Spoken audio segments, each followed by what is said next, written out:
Nabi kata sebentar lagi seorang lelaki ahli syurga akan masuk. Sahabat-sahabat tunggu. Masuk kali ketiga. Masuk hari yang ketiga, lelaki yang sama, yang mai kemarin dulu, hak mai kemarin. Lepas tu dia pergi, biasa aja, orang biasa. Tak ada pangkat, bukan panglima perang dalam peperangan Rasulullah, bukan orang kanan Nabi, bukan penulis wahyu, bukan siapa-siapa.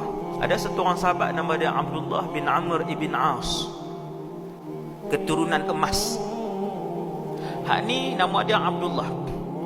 Dia kata, Abdullah ni sembang sama-sama sahabat lah. Apa dia dibuat? Betul tak tuan-tuan? 3 kali Nabi bagi trofi kat dia, tuan-tuan.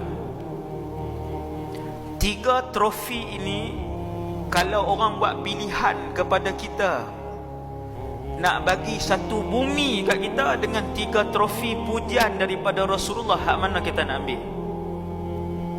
Bukan puji yang puji, bukan saja-saja puji, bahkan ini jaminan dari Rasulullah sallallahu alaihi wasallam. Dia kata, aku nak pergi tidur rumah dia.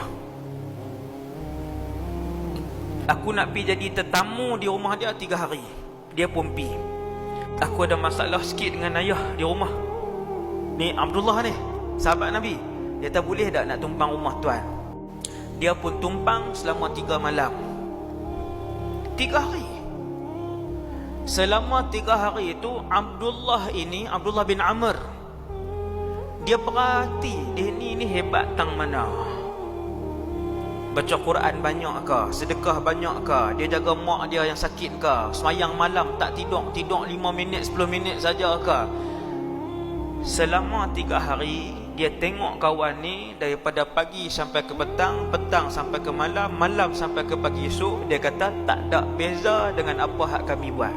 Abdullah kata, laki-laki hak Nabi puji ni, dia bangun malam sama macam kami je. Iaitu dia tidur 2/3 malam, dia bangun 1/3 malam. Bagi Abdullah, benda tu biasa. Kami pun bangkit malam. Tang mana hebat. Akhirnya sampai hari ketiga, dia pun kata, wahai pemuda, sebenarnya aku tak ada masalah pun dengan ayah aku, tapi aku main jadi tetamu ni sebab Nabi sallallahu alaihi wasallam memuji kamu. Selama 3 hari berturut-turut kami duduk dalam majlis ilmu dengan Rasulullah. Sebelum hang masuk dalam Masjid An-Nabawi, Nabi kata sat lagi satu orang laki-laki ahli syurga nak masuk. Nabi puji kamu wahai pemuda. 3 kali Nabi puji kamu. Aku nak tanya kamu wahai pemuda, apa kamu buat? Aku duduk di rumah kamu, ibadat kamu sama macam hak kami buat. Tak ada manusia baik dia suka cerita. Orang soleh, dia akan merahsiakan benda-benda baik yang dia buat, seperti mana orang jahat merahsiakan maksiat yang mereka lakukan. Bila Abdullah ni, dia tanya laki-laki bakal ahli syurga ni, dia kata, apa kamu buat? Orang dia ni nak cerita kah? Tak cerita. Laki-laki ni kata, ma huwa illa ma ra'ait. Bila Abdullah tanya, wahai pemuda, Nabi puji hang 3 kali, apa kamu buat? Dia jawab, dia kata, tak buat apa. Apa yang hang tengok hak tu lah.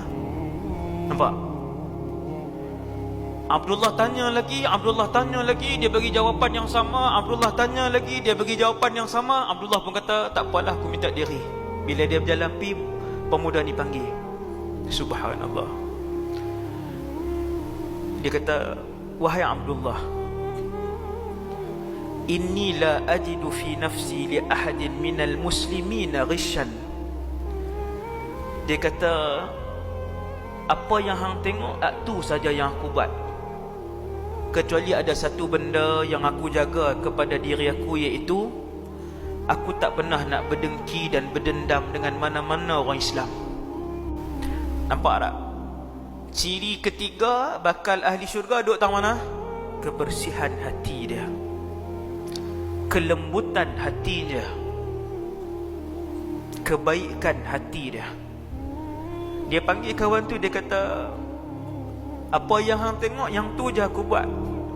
Akan tetapi hati aku tidak pernah berdendam dengan orang. Nampak tuan? Dendam wala ahsudu ahadan.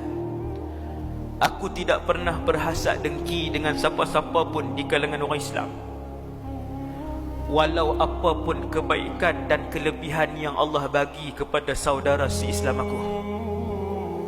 Tuan-tuan nampak? Allah bagi kekayaan kepada jiran kita, Allah bagi kekayaan kepada adik-beradik kita, Allah bagi pangkat kepada jiran adik-beradik kita, Allah bagi kemasyhuran pada orang Islam yang lain. Kita tengok pangkat orang, kita tengok kekayaan orang, kita tengok keadaan kebaikan orang, sikit pun kita tak berasa dengki, sikit pun kita tak berasa dendam dengan dia, sikit pun kita tak berasa apa-apa dengan dia. Senang ke susah? Susah. Baru tengok satu nikmat Allah bagi dekat saudara se-Islam dia, dah mula dengki. Hati tak elok. Hati tak elok. Syarat ketiga, hak saya sebut tak sah, nak jadi ahli syurga, hati mesti elok.